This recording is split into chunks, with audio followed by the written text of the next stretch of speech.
Hello and welcome back. Right, finally we are onto the subject of Khora, and I for one am absolutely amazed that DE have made a frame that's worse than Titania.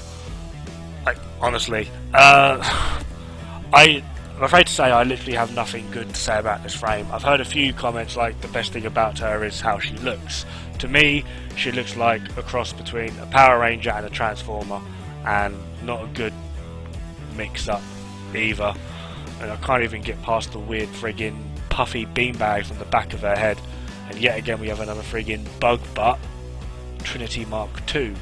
So that's my fashion framing out of the way. I'm sorry, Hydroxate, she's fucking hideous. Anyway, Khora as a whole, beautiful concept, badly fucking done.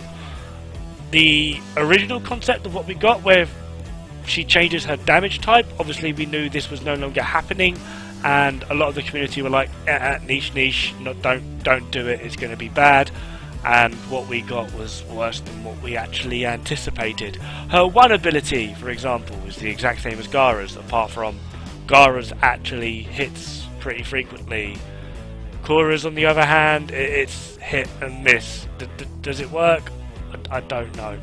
On the plus side to it, it does actually hit pretty hard when you can get it to hit. That is the problem, though, when you can get it to friggin' hit.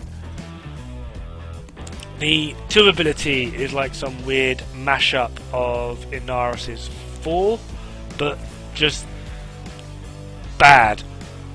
This is going to be a running theme of all of her abilities. It's like this, just bad. It does this, just bad. So get used to the words just bad. Basically, you press 2 on an enemy, it entangles them in some weird chains. I don't get why she's all about chains. She doesn't even look kinky. If the Banshee Deluxe skin had chains, go for it, but no. It's like Kinkfest over for now, I think. So yeah, it engulfs a single target in these weird chains, and then it will pull in enemies nearby, one at a time, and puts them to sleep, kind of. So it's like a weird mix of Titania's weird balloon thing and Inaris's weird viral sands that spread like the plague. So it's kind of like them, but it's bad, and it seems to be intermittent as to whether it works or not, because I've had quite a few enemies under the effect of it, but they just wake up and walk away and start shooting me again. Me personally, I think her best ability is the Kavat or Venari, which annoys me that you have to mod it separately. So not only do you have to mod Khora to get the build you want, you then have to mod and former Venari to get the build you want. Now I do like the idea of it having 3 different modes, but I don't really understand the point in the 3 different modes, because you have attack, and shockingly, guess what this one does? You have protect, which knocks down enemies and disarms them. There's not a lot of protecting going on there, I'm sorry. I'm not sure if DE understand the concept of protect, but that's not it.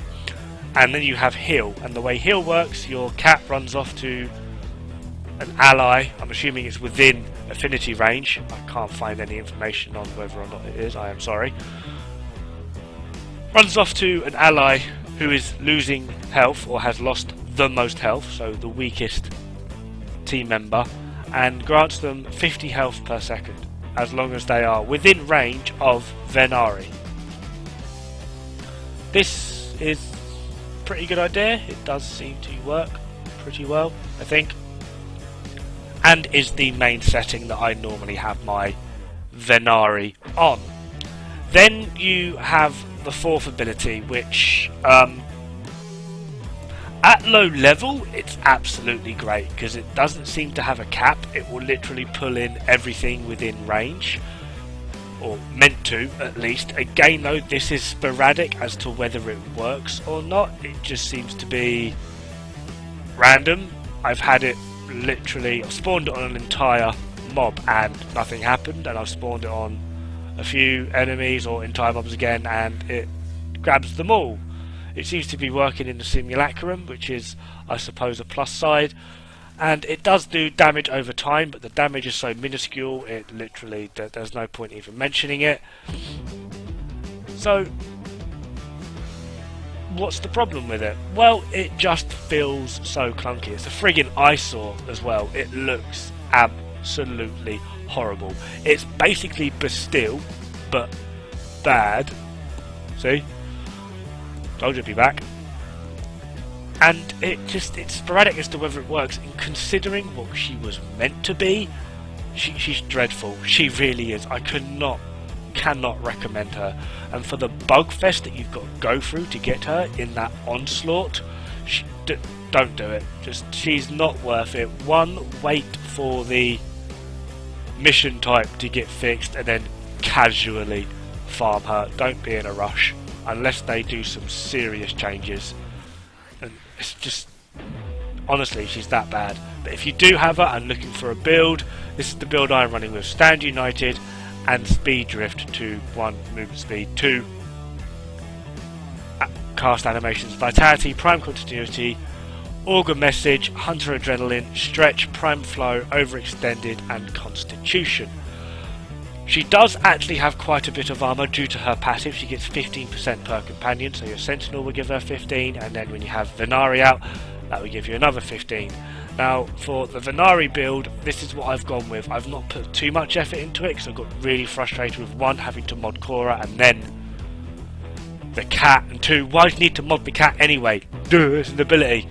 Anyway, that's me. Thank you very much, and I will catch you guys later.